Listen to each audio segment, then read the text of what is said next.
All right, hello and welcome everyone to episode 54 of the GGG Podcast, coming up on Halloween here. Hope everyone out there has a fun Halloween. We got a lot of good stuff to talk about. Got some new releases this week in Call of Duty Black Ops 6 and Dragon Age the Veilguard. But before we get into all of that, make sure to like and subscribe to our YouTube page, or if you're listening to the audio-only version over on Spotify or Apple Podcasts, follow us over there as well. Phil is here joining me as always. Phil, have you had a good week? You were just at MagicCon. Yes, it was a good, good weekend. It was a good week out in Vegas. I got to play actually not as much Magic as I wanted, but I sat on a lot of panels. I saw a lot of shows that were MagicCon adjacent, and I met a lot of really cool people who all had the same thing in common with me, which is kind of a weird thing to think that you go somewhere and everyone there is interested in the same thing you are. Because even if you go to E3, you're like, okay, well, this person likes sports games. This person is one of those freaks who's into Farming Simulator. And I am a true gamer. Yes. But no, this one, everyone just likes the same thing. It's really, really cool. And I've also gotten to play some games. I came back yesterday and saw that on Game Pass I could download Black Ops 6, and I played a bit of that yesterday. And then today I was able to download the beta for Monster Hunter World, and boy, have I got stuff to talk about. So very excited. Beta on PlayStation 5 or beta on PlayStation 5. Right on. Did you have to pre-order for that, or was it it's just you download it? You just download it. Perfect. I was gonna, you know what? It's on the list of stories, but I'll just tell you right now. Just tell me right now. On PlayStation. It's on PlayStation 5. If you go into the benefits for PS Pro, you can download it from there, and then that's it. I think in a week it's going to open up, or in a couple days it's going to open up for everyone. But there's a little bit extra time for PS Plus members to play. So get out there and try it. It looks great. Right on. I got to download that. I haven't downloaded it yet. Oh my goodness. All right. Very, very cool. And so did you, no. That was probably it. So for me, playing games this week, usual things, still playing Space Marine. Played some Helldivers on Liberty Day. For Helldivers fans out there, we got a new armor set, the original Helldivers 1 armor set, as well as the Constitution bolt-action rifle. Dang. Which just looks like a little musket, or it looks really like a World War I gun, like straight out of Battlefield 1. So that was very fun to play around with. And then I also picked up Satisfactory, which came out about a month ago, I want to say now. This is an indie game from Coffee Stain Publishers. I love Coffee Stain. They make Deep Rock Galactic. They make Valheim, if you've played that. And I don't know. I'm a little lukewarm on Satisfactory as of right this moment, because I'm a big survival craft guy. But I just kind of feel like it's completely about efficiency, and which is I get it. I love the efficiency grind and getting better and stuff like that. But I guess I make survival craft games when I can actually build things that are aesthetically pleasing, as opposed to just building things that are there for utility. And the game feels a lot of well, you make this, so it processes this, and then you connect this, so it processes the processed this, and then it just keep processing and processing and processing and processing, and it's just well, it's all very nice, but can I make a house I like or something like that instead of just refining metal? So I'm not quite sure if it's up my alley, but it's gotten good reviews, and if you are a fan of survival crafting games, I think it's at least worth checking out, worth looking up a video for. So I got some. Did you ever play Sons of the Forest? No, I think it's on sale right now, actually, but I have some friends who've played Sons of the Forest, and I've thought about getting it several times. So I would suggest it just because they let you.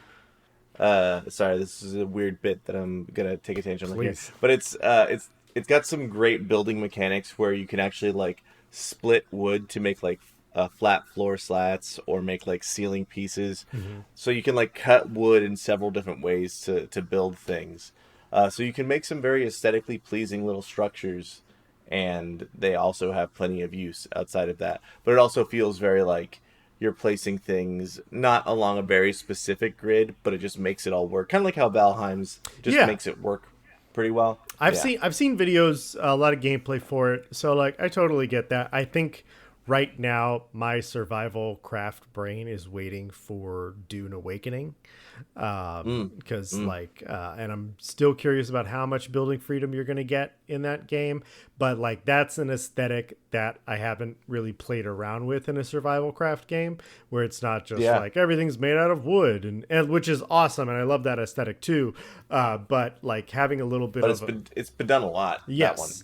And so like, you No Man's Sky, you can build stuff as well, but it is, an ancient game and whatnot. Also, while we're talking about No Man's Sky, we're just remembering all these things. There is a new expedition out for No Man's Sky, and you can get a specialty ship if you do this expedition. And it is the ship that I would say looks closest to the Millennium Falcon, that has like no other ship in No Man's Sky has looked quite like this before. So it's pretty cool. I've debated going in and doing the expedition myself. So very Pretty neat, cool. neat little thing.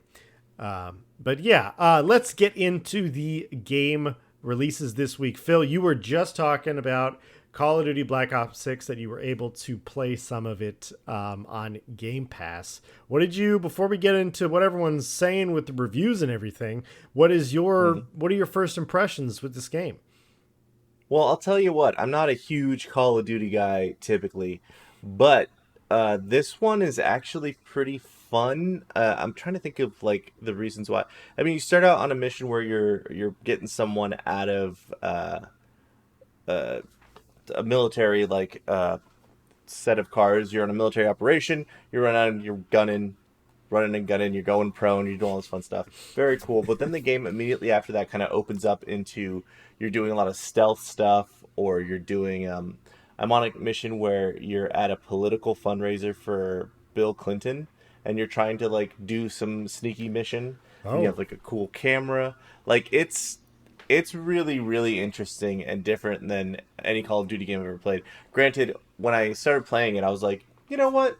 A Black Ops game is usually good. I feel like I'm kind of in the mood for a Call of Duty. Like, I want to run and gun. I want to do some silly stuff. And then the game immediately was like, boom, hooked me with a story that's interesting, a different progression system, and yeah, just pretty interesting characters too. So it's definitely kind of got like Fast and Furious style flavor, but the surroundings of it being like in the 90s, it's just different from anything to do with a previous game right. in the franchise. So pretty into it. Right on. Pretty into it. Yeah, I mean, from Yeah. what I've seen with the reviews, the campaign is getting great reviews. Fantastic. They're like, it feels different, feels unique. It's back to being this action-packed storyline that you're playing through with an interesting take and everything. And I think this is just a product of like, oh, you see what happens when you wait, to put out, and you actually give people time to work on a campaign instead of trying to Yeah. crank one Rush out. it out. Yeah, every single year. So like I'm glad that the Call of Duty campaign is back. I mean, like way, way, way back in the day. Like that's what I played Call of Duty for the campaign. Back with 1 and Call of Duty 2 when it released on Xbox 360 back in the day. Oh my goodness. I still remember seeing it at Best Buy as a kid. So yeah, I'm really, I don't know. I'm not gonna buy it still, but it's cool. Hey, it might be worth the like I think $10 or $12 for a month of Game Pass Sure. to give it a shot. Yeah. 'Cause, I mean, if you are playing it for just the story, I would suggest to anyone at home listening that is the way to play the game if you have the ability to play it on your PC. It's low buy-in, and you play it for as long as you want, and that's either 10 or 20, maybe $30 if you play it for a while. Considering this year, I doubt you will play it for that long because there is so many good things on the horizon. So, Hello, puppy. hello, puppy. What's up, Roxy? Studio puppy. She brought me her fox. She heard about games and she wants to play. Before we move on to the other release this week, Call of Duty Black Ops 6 has been getting a separate multiplayer review, and those reviews have been more mixed, kind of floating around 7s and 8s. But I mean, 8's pretty good, all things considered. So, I think that the biggest complaint has been Omni movement, which we've talked about on this show before. But I feel like anytime there's a new mechanic or a new structure to how things work in a game that has a huge following, there's going to be resistance to that change. So, we'll see if the multiplayer lifespan holds up with this, but I don't know. It's a pretty successful launch, all things considered. It's a big win for Microsoft. I feel like this is, aside from Diablo, this has been one of their big acquisition games that has had a good positive launch. My dog's yelling at me. Oh, I'm not hearing any of it. What's going on? What's going on? That's good. Oh, wait, hold on. Here we go. She's making a cameo. All right, and then obviously our other big release this week is Dragon Age: The Veilguard, a game I am personally very, very excited for. It's getting some pretty good reviews. IGN gave it a 9. We got a couple sites giving it 8s, a few 7s, and Phil, you pointed out a few 10s as well. So 7 through 10, it's all over the place. Yeah, it is. It's been a pretty wild variance on some of these reviews that a lot of people. I feel like the 10s are really, really positive. The 8s and 9s also tend to say a lot of really nice things, and the 7s, I don't know. I feel like a lot of them are, seems good, just not for me, which is okay, sure, fair criticism. There's been a couple of negative things that I've heard. Most specifically, a video review by SkillUp. And a lot of it does seem like taste and expectation, Did SkillUp say anything specific about what it didn't like? They said on their review, there was a number of things. One of them is that the stories feel like they kind of have, our story feels like it doesn't have that much stakes. For example, in the first Dragon Age game, you watch as you become a Grey Warden, another person who's trying to become a Grey Warden backs out and gets killed. Apparently there's nothing on the level of that dark in this game. SkillUp's complaints also that the puzzles were very simple and kind of mind-numbingly so. Okay. And that while the combat is fun, the enemies can get so spongy that it just kind of gets boring. And in the accessibility settings, I've heard of a couple reviewers, including SkillUp, just turning the enemy's health down.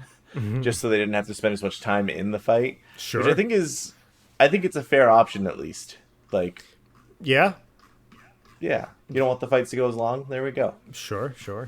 Yeah, I mean, similarly, the criticism that I have heard, I don't know, it's one of the weird critiques I've heard about this game is because it doesn't really do the save transfer from previous Dragon Age games, which I get that that's disappointing. I mean, it kind of does, where it's you could meet the Inquisitor if you played, Dragon Age Inquisition, and there are certain things Hawk is referenced from Dragon Age 2. But I feel like there are some long-term BioWare fans who are I need this to be interconnected to every Dragon Age experience. And look, I get that a lot of the characters, obviously Solus he was a huge part in Dragon Age Inquisition, and Varric, I think was introduced in Dragon Age 2, and so you have these characters that have been in Dragon Age before, but I think something that you saw from like the Mass Effect games with BioWare is that when Mass Effect 3 ended, it's like, well, your universe could have gone, one of three ways.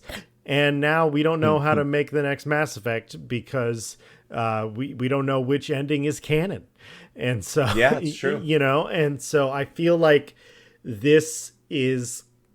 I feel like they did this to maybe stabilize the canon a little bit of the Dragon Age universe.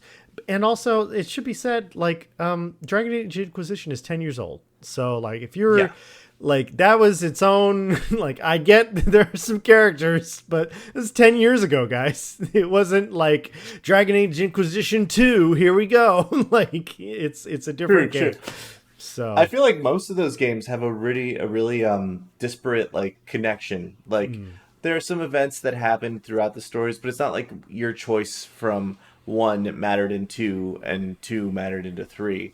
They've all kind of been like, here's a fun fantasy story that you can change a little bit here and there, but it's not going to be like, Mass Effect was all part of a trilogy, and it should have felt like what you did in 1 mattered in 2 and on to 3. Yeah. So hopefully, I don't know. Maybe that's just us sucking up some copium, but well, I mean, the thing is like with the next Witcher game, are they gonna let you carry your save over, like from The Witcher 3? Like, or are they going to establish, look, you ended The Witcher the way you wanted to end The Witcher, and that's great, but this is the canon ending of what we intended to happen. So, like, I don't have a problem. Like, again, like we're talking about, if you're doing a trilogy that it's, like, wrapped up into that, that's fantastic. But, like, with RPGs, modern RPGs, there's too many options. Like, things can go so many ways. It's like, Baldur's Gate 4 is coming out, and it didn't keep all my choices from Baldur's Gate 3. Yeah. That like choice file engine would be about 7 gigs of just like the text choices. Yeah. That's nuts. And then other complaints that I've seen is like, it just doesn't feel as like hardcore as some of the other Dragon Age games. So that's actually kind of a good thing. For me, as a Dragon Age fan, I have a huge confession to make. I have never beaten a Dragon Age game. Like, interesting. I have played all of them, and I've probably put at least 80 hours in a Dragon Age Inquisition. But the one I played the least was Dragon Age 2. But yeah, I played those games a lot, but they were always just too hard for me, or I just wasn't I wasn't that level of RPG player that I can handle that. And so streamlining a couple things, I get that you have less options, but for me, it like that stuff is going to help me actually make my way through this 100-hour campaign. So. No, I'm in the same boat. The only one I finished was Inquisition, and that is rare for me. So the story moved me enough that I was like, I do want to actually finish this. But yeah, I agree. Kind of like anything they can do to keep me engaged as much as they can, Right. Yeah, but honestly, one of the things. So I was looking up the classes for this game, and I was really stoked about the variety of classes. I know that they usually do this in Dragon Age games, but just as a reminder, so they have the classic 3 standard RPG classes: Mage, Rogue, Warrior, and then there are 3 subclasses for all of those. And I was trying to decide which class I wanted to play as.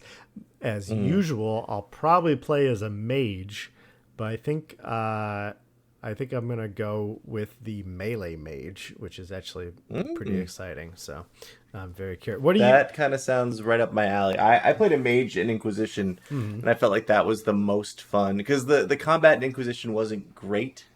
No, but it was better than it had been. It was better. It was a leap forward. So. I think that's the thing is 2 was a little bit better, a little bit more action combat-y. If you're going for action combat, I think it was better on those terms. Yeah. And then 3 was a step up from that. But being a magician felt the most like authentic because you could like stand in the back and just throw spells. Absolutely. So maybe I'll continue that trend, and seeing that there's a melee one, I'm pretty excited. Um, yeah, I don't know. This game, I'm gonna be deciding different things up until I like stick with a character and build it, because that's just. I feel like there's a lot of like possibilities for cool stuff to happen as any of those types of characters. So I'm very excited. Yeah, I was watching a walkthrough where it just talks about all the different characters, and it seems like every class has kind of got a little bit more of like jack of all trades kind of a thing, where it's like the mage is more mobile than the mage has been in the past, and so is the warrior. You're not just like this really slow tank. It's like you can still dodge and be acrobatic and whatnot, and so that sounds good, and I'm sure that'll help the pacing of the combat. As far as like more complaints, people have been saying it's like in previous Dragon Age games, you were actually able to, like in KOTOR games, Knights of the Old Republic, you're able to like take control of one of your companions in exploration or during combat, and you're no longer able to do that. So it feels a lot more like Mass Effect, where it's like, you can bring Rex with you, but you can't play as Rex. But Rex is doing his own thing. Yeah, well, and then on the flip side of that, whereas like with previous games and the Mass Effect games, you could have somebody do a move or something like that. This looks to me kind of like a fusion of what I saw in like the Guardians of the Galaxy game, where it's really about like comboing and commanding your companions to do specific things. And so I guess that's where the tactics comes from, in its action RPG Final Fantasy-ness. So I have heard one thing that's a little disheartening about that specific element, that your abilities and your companion's abilities exist on a single cooldown. That's weird. Yeah. Yeah, so it's just sort of like those abilities are just something that sits there on a cooldown and waits. That said, I trust a lot of the positive things that I've heard, so Yeah, no. if that's not a problem, then that's not a problem. Well, You know what I mean? I have pre-ordered. Next episode, I will give you my full thoughts, and we will see if I hate it or not. But getting it on PlayStation 5, everyone's been saying, surprisingly, this feels better on a controller. It was just made from a controller for a controller. So, and also my computer is like, I can't. A friend of mine bought me a Total War Warhammer 3 on Steam yesterday, and I went to download it, and it's like 120 gigs, and so I was just like, oh my god, all these games are so much, so many files. I don't have room. I don't have the room. All right, but let's press on into our news. So this is a little bit of some sale news, some fun stuff. I wanted to point this out because I thought this story is actually kind of rare. Nintendo is having a sale. Can you believe it, Phil, that Nintendo would actually sell their games for not full price? Seems like a trap. Seems like we shouldn't trust it. Don't buy it. Don't buy it. But of course, the real truth to this story is that this is not Nintendo putting their games on sale. This is a third-party retailer putting physical copies of games on sale, which probably means Nintendo's getting their full cut, and the store is the one who's losing their cut out of this. So, I mean, we live in a time now where a lot of digital is like, it's just easier. People get it. Sometimes it's cheaper. A lot of times you don't have to pay sales tax. So people are figuring out, what are we doing? And Target is just sitting with these things on the shelves at this point. Right. And so they're ready to move stuff. Yeah. But this particular retailer is called Woot, which I have not heard of. But Echoes of Wisdom, Legend of Zelda Echoes of Wisdom is down $10. So it is down to $50. Tears of the Kingdom down from $70 to $45. Got some Sonic games. Super Mario RPG was $60. It's down to $32. That's a really good deal. Some of the Pokemon games are on here as well.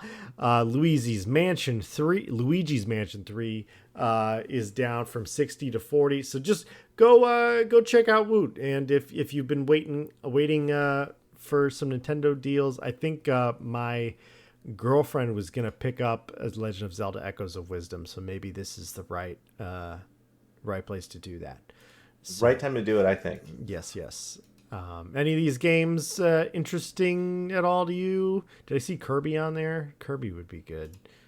I think Kirby and the Forgotten Land is on there. That is a really cool game, and I hear the end game is surprisingly like tough and challenging, so that's pretty cool. For me, and I've never played, well, not never, I haven't played one of these games since the Sega Dreamcast, but Sonic X Shadow Generations being $40. That game got some great reviews and seems pretty fun. Although I'm just not sure the Sonic, like, having to do... You're basically just aiming him. That's all you're doing. Right. And then occasionally pressing a button. Yes. I'm not sure it's for me. Yeah, but for the Sonic lovers out there. All right. Yeah. Pressing on. So we're going to talk a little bit about Overwatch. One of the biggest controversial things when Overwatch 2 launched, when Overwatch 1.5 launched, was that they were changing the game. So instead of a 6v6, it was going to become a 5v5 competitive game, and a lot of the old school Overwatch fans really hated that, and they were bothered by that. But there were lots of reasons that they went to 5v5, and I think one of the main ones is that's a pretty standard 5v5 game mode for MOBAs, and I think that the way Overwatch is right now in the standard mode, it kind of feels like a MOBA a little bit.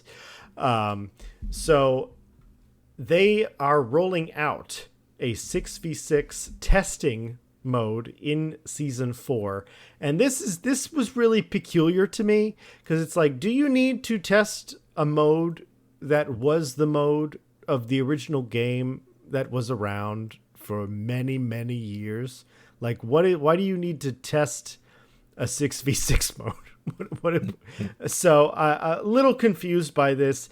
And it's, again, like we were talking about Black Ops being a win for Microsoft, but Overwatch continues to kind of spin its wheels and not really do anything other than add Optimus Prime skins. So where are we at with this, Phil? Do you care at all? Does this make any sense? Like, I don't get it. I do not get it. I feel like it just means that they're like, what can we do to get some people back? And I feel like the testing is just see if the numbers move even an inch, then they'll be like, oh my God, we're back to 6v6. Everybody come back into the pool. The water's great. It's not terrible and full of microtransactions anymore. But I do think Overwatch's time has passed, or its window for relevance is closing very quickly because Marvel Rivals is on the way. Ooh. And they seem to understand what they're doing a lot better. Talking smack on Overwatch. You know, it's a bummer to see it, because Overwatch 2 like launched with all this promise. They were going to do single player, they were going to do all this really cool stuff, but then they didn't do the majority of it and kind of just went all in on nickel and diming you. So I am sad to see Overwatch and all the characters that I loved playing in the first one kind of dissipate, but at the same time, I feel like Overwatch is drowning a little bit right now, and they're just trying to find anything to like get people back in. Yeah, I mean, it's still a very popular game, but I do feel like it is falling off a little bit. And I think you have a great point. Like, we should really keep an eye on Marvel Rivals, because I think that game has a lot of potential to steal market from them. So, yeah. And especially with how popular the beta was. Very, very, very popular. So, all right. Well, we will keep our ears to the ground and see if Overwatch is finally overthrown, I should say. Overthrown. Oh, better Overwatch out. But speaking of Overwatch, Concord, the game we have spent so much time talking about on this podcast, is officially dead. I was wrong. I thought that this game was going to re-release as a free-to-play title, but Sony has officially cut off funding and closed Firewalk Studios. There was a report, I think we talked about it either last week or the week before, where there was a budget report saying that Firewalk Studios was still getting funding.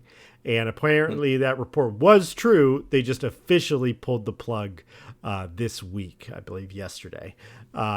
So that's very disheartening to hear. And one of the reasons that I thought this game was going to come back in some capacity was because it is a game that is going to be featured in Secret Level, the Amazon Prime TV show coming out in December. And I just thought, you know, with all that marketing, that free marketing of being in a TV show, you know, you're probably going to want to take advantage of that. But I guess they couldn't figure it out. They couldn't figure out how to make the game free to play. So...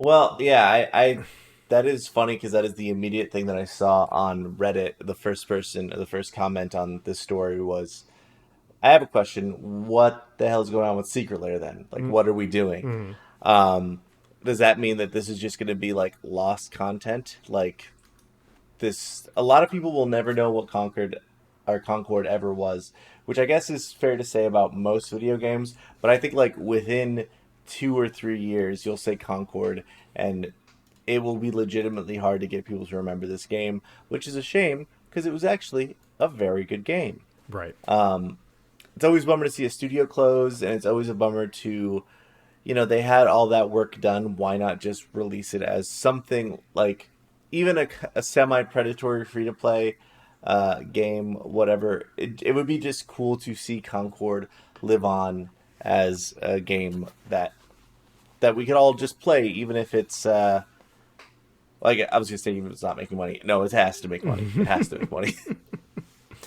It's the nature of the world. Yeah, it's really disheartening. But I guess at least we have an answer, and we're not like, oh, we're waiting for Secret Level. It comes out, Concord will not return, like something like that.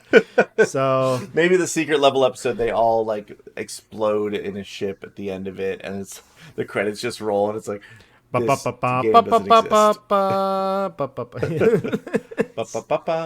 Yeah, exactly.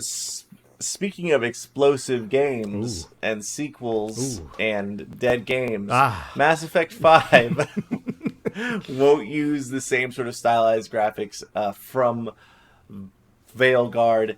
People are wondering, or Dragon Age Veilguard, people are wondering, I guess, any sort of info about Mass Effect and like where the franchise is going.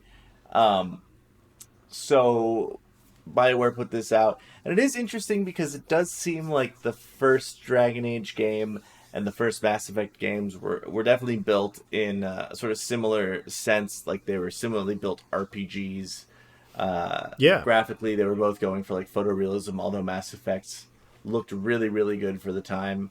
I would say better than Dragon Age's. But I think this is kind of a good thing because Dragon Age Veilguard has a very sort of cartoony fantasy, somewhat even cute look. Yeah. And I think for Mass Effect, the closer you get to photorealism or something like that, the better, because the world is already so kooky and crazy to look at. Yeah, absolutely. Like I think it's also a genre thing.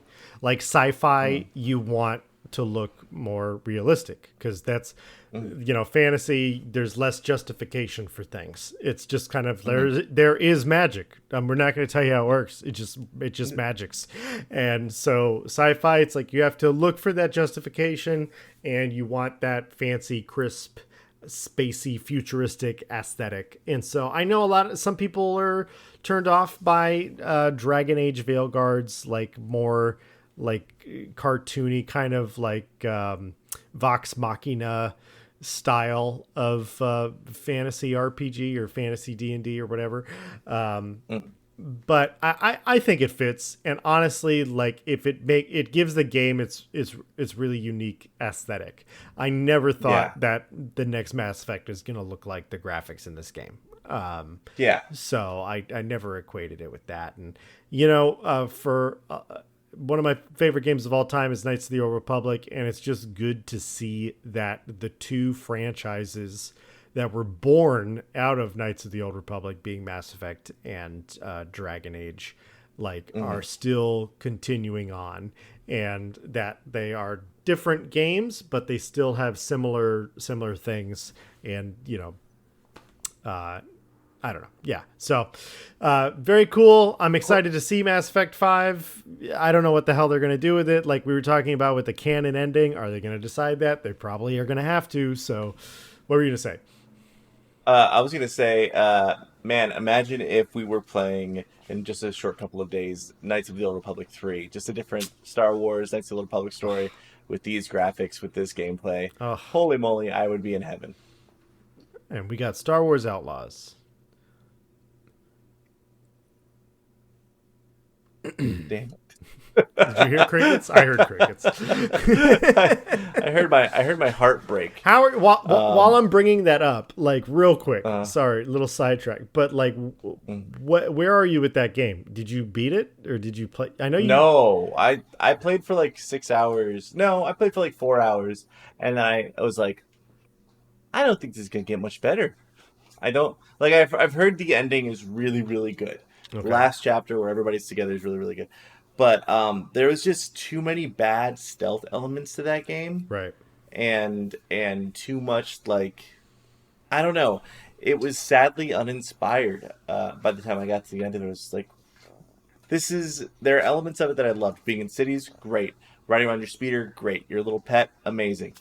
But the rest of it just felt kind of lame. Okay. All right. And did you unsubscribe from Ubisoft Plus? Oh, immediately after. Okay. Yeah, I unsubscribed and uninstalled the game in 2 perfect clicks. It was all right. Wow. Impressive.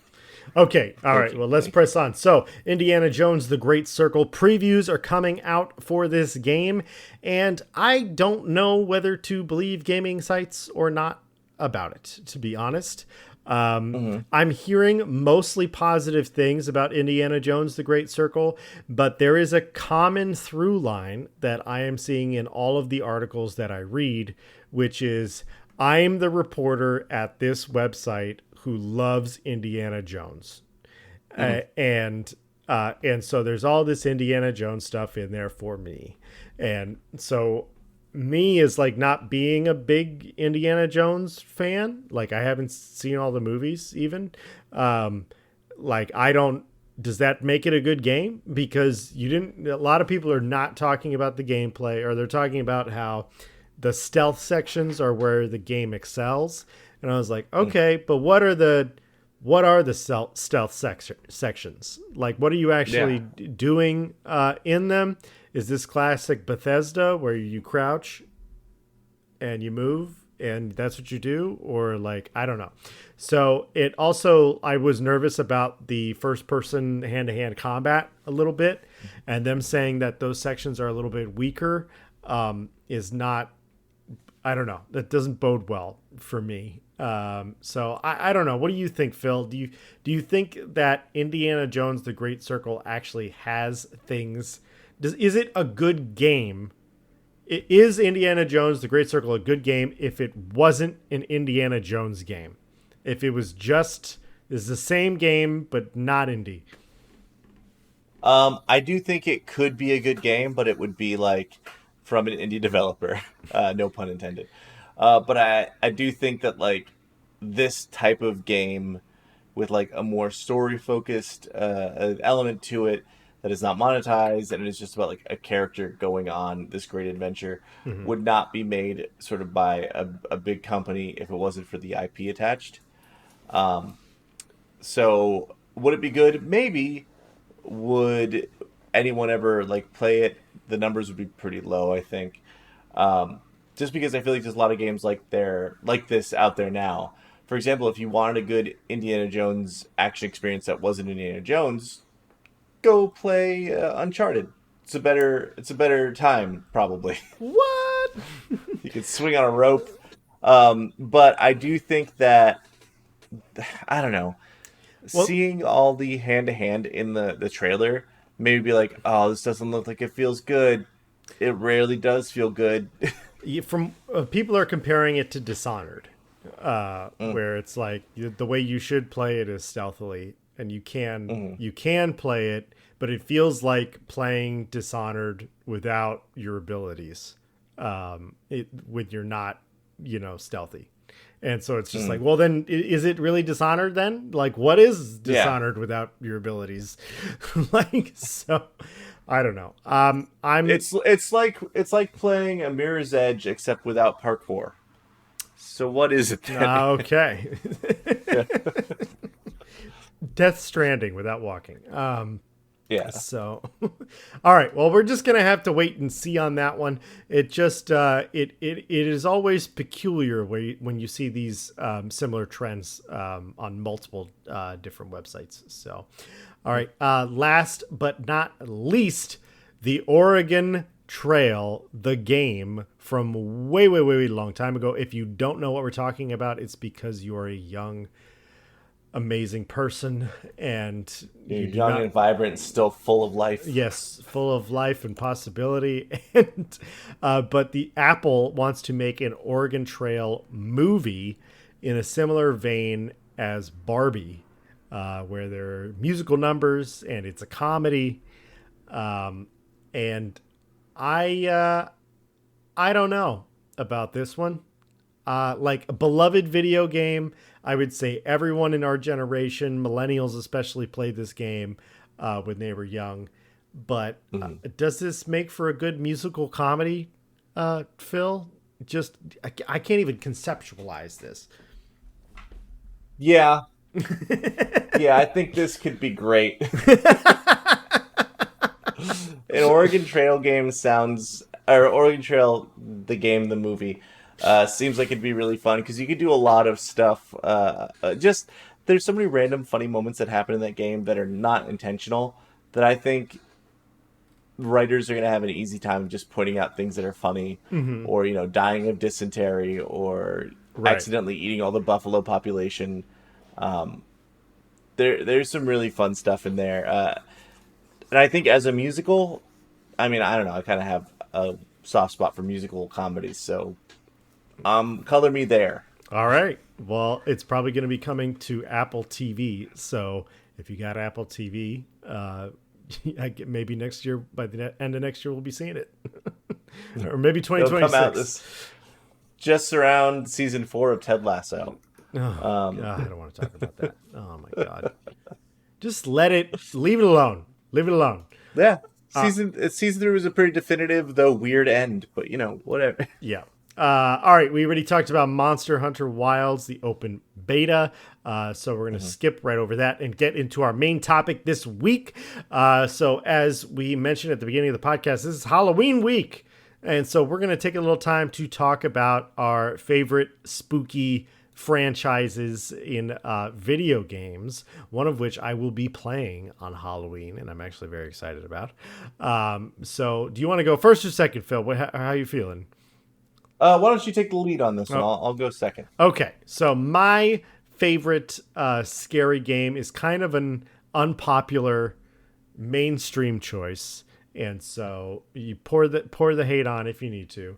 But I love me some freaking Dead Space. I love it so much, particularly Dead Space 2, which is my favorite horror game ever.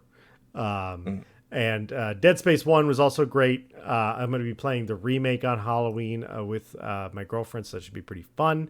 We're going to take turns where she's going to play 1 hour of Dead Space, and then I have to play an hour of Fatal Frame. Oh, So for fans of Fatal Frame out there, I haven't played it yet, so I'm very curious. But I love Dead Space so much, and one of the things I really like about it in general is that it felt like a modernization of a lot of horror games, especially Resident Evil. Um, I never liked that in Resident Evil you couldn't move and shoot, and I know that that's changed over time. But for a very long time, it's standing there and then moving your pistol around to try to get the shot, and the awkward controls because there wasn't another thumbstick yet. And then they kept that even though there was another thumbstick for several games. And I hated all of that. And I think like certain games, I think like Resident Evil 4 made some steps forward in that regard. But I felt like Dead Space was the first horror game that is like, we're going to give you all the tools or like what you think you would be able to do in this situation. It's like, you want to kick something, you want to punch something, you want to move back while you're shooting, you know, you're not an acrobat. You're not like rolling and dodging and parrying all over the place, but it's like, it gives you tools to use as opposed to how I felt in other like Resident Evil games where it's like, I feel hindered by the mechanics. And it's like, I have to do it this way because this is what the mechanics demand. And also just the dismemberment mechanic in Dead Space when it came out, that was a brand new thing, being able to like shoot a leg off and then, you know, the enemy like can't walk at you as quickly. So I love that so much. But yeah, Dead Space 2 in particular was so freaking good. And I feel like it actually fused the thriller action with horror, because it still had all of those horrifying, you know, jump scary moments that you get in a horror game, but it also felt like it kind of felt like a little bit of an infusion of Uncharted, where it's like, now I'm getting pulled and Isaac's just getting thrown all over the place and he's trying to just like, you know, figure out what's going on. And so I love those games, and I'm happy they did a remake of the first one. But Dead Space 2, EA, if you're going to do another one, make Dead Space 2. Don't need Dead Space 3. It was fine. It was fine. You can completely remake Dead Space 3. Yeah. You could just do a whole different game if you want. Now, Dead Space 1, I think, was the first one that I played. Even though I think I played it after Dead Space 2 had come out or just before it coming out. And I remember thinking, like, I don't like scary games. I don't know. But the game immediately, like, it gives you scary stuff. For sure. But then all of a sudden it lets you like, all right, I'm going to rip this thing's arm off and throw it at that thing. And then as soon as I see that thing go down, I'm going to walk up and stomp it to death. So it is, by the end of that game, you feel like the scary thing. Like when you see, it's not a Necroid, but when you see one of those like monsters coming at you, you're like, you know what? I'm going to use a chainsaw gun. This will be fun. Yep.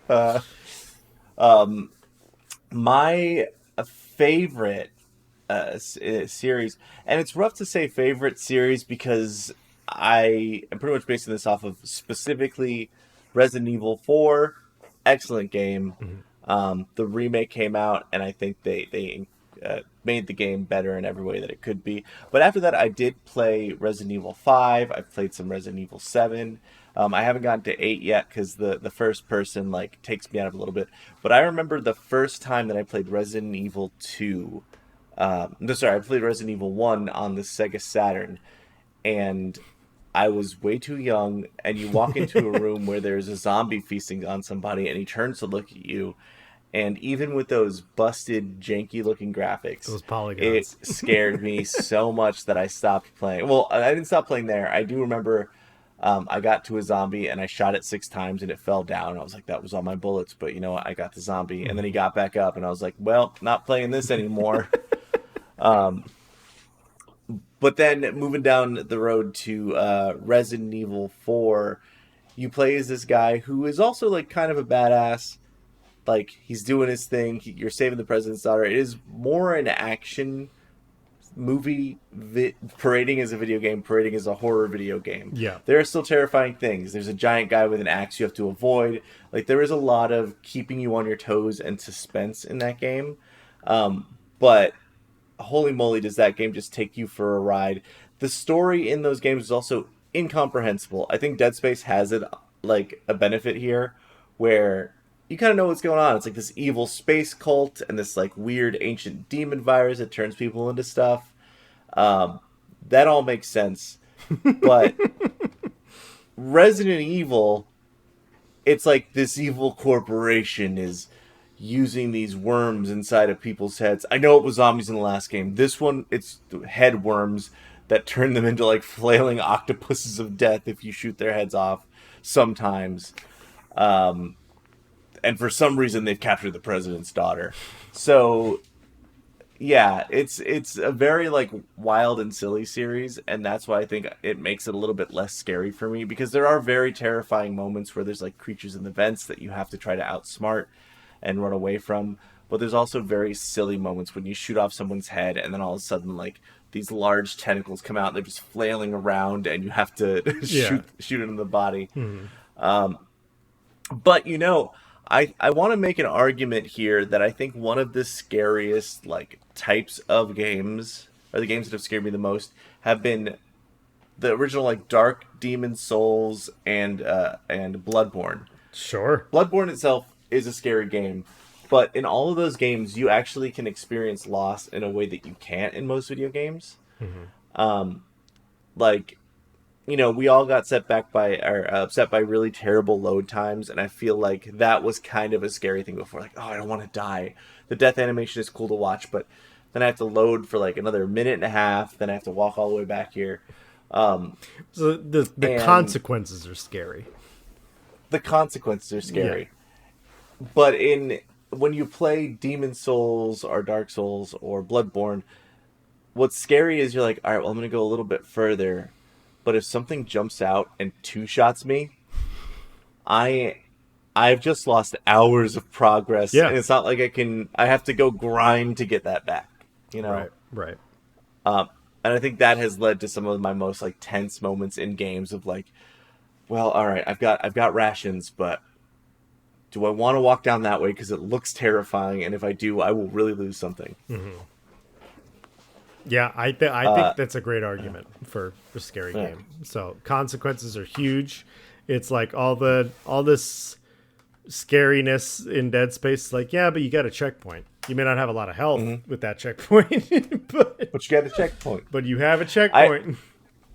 Also, more credit to Dead Space for having like a really cool diegetic like in-game map and health system that you can inventory see, system like, at all times. And everything. Yeah, cannot pause. I think that cannot pause. Yeah, that makes it more threatening, realistic, and good. I think than almost anything else, because you're not taken out by a life bar. Like, you're not taken out of the experience. You're not taken out of the experience by a map.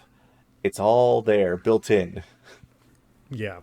Pretty scary. God, I love that game. I'm excited to play it on Halloween. Do you have any Halloween plans for this week, Phil? No. No? Nope. Well, maybe download Dead Space. Play the intro of Dead Space or something like that. You know, I do have Resident Evil 2 sitting on my PS5. And I recently played it when it came out for PS4. Great game. You're still playing as Leon, so like nothing is scary because Leon is so badass. Yes. But that game, there's like they have a really interesting way they animate the zombies, where it almost looks like their hair is kind of like floating in water. Like, they're moving just a little bit slower. Sure. And it is extremely unnerving. Yeah. I wonder if people will... Well, I don't think Death Stranding is a horror game as much as it's just weird. But maybe I should play that one and check it out. I keep talking about that. So... Weird is scary. Weird is scary. Yeah, I guess. Sometimes, right? The right kind of weird. So, all right. Well, we are going to wrap up this episode 54 of the GGG Podcast. If you've watched all the way through, thank you so much. We really appreciate it. If you liked or enjoyed our podcast, please like and subscribe on our YouTube channel. And if you're listening to the audio-only version, you're probably over on Spotify or Apple Podcasts, so give us a follow or review over there as well. I'm excited to get back next week. Next week, we're going to be in November. I'm going to have a chance to have played Dragon Age. Going to try and sell Phil on it, unless it's actually bad. So that should be good. But yeah, I'm excited to get into the holiday gaming season and to cozy up with an RPG and just have some pumpkin pie and some spiked cider or something. I am ready. I am a basic B, apparently. I want a pumpkin spice latte right now. So. Oh, there's nothing better than like a long chilly night of gaming, and you have some nice booze with you. Mm-hmm. You're all cozy. I'm an old man now, so I just fall asleep when that starts. But I like the idea of it. Yes, the idea. If you're strong enough. All right.